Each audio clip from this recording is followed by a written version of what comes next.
நாம இதை சொன்னா பொள்ளாச்சி பாலியல் சீண்டல். திரு ஸ்டாலின் அவர்களே, பொள்ளாச்சியில் நடைபெற்ற சம்பவங்கள் உடனடியாக நியாயமாக விசாரணை நடைபெற வேண்டும் என்பதற்கு சிபிஐக்கு உத்தரவிட்ட அரசாங்கம் அதிமுக அரசாங்கம். உங்க அரசாங்கத்தை போல கேடுகட்ட அரசாங்கம் இல்ல. இன்னைக்கு அண்ணா நகரில் சிறுமி பாதிக்கப்பட்டு நீதிமன்றத்தில் சிபிஐ வழக்கு பதிவு செய்ய வேண்டும் என்று விசாரணை மேற்கொள்ள வேண்டும் தீர்ப்பளிக்கப்பட்டது. அதை எதிர்த்து இன்றைக்கு உச்சநீதிமன்றத்தை நாடிய அரசாங்கம் திமுக அரசாங்கம். யாரை காப்பாற்றுவதற்காக நீங்க உச்சநீதிமன்றம் போனீங்க?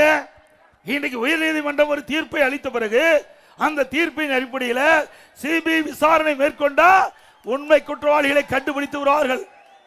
இன்றைக்கு அந்த சிறுமி பாலியல் சீண்டலுக்கு உட்படுத்தப்பட்ட குற்றவாளியை காப்பாற்றுகிற அரசு தேவையா?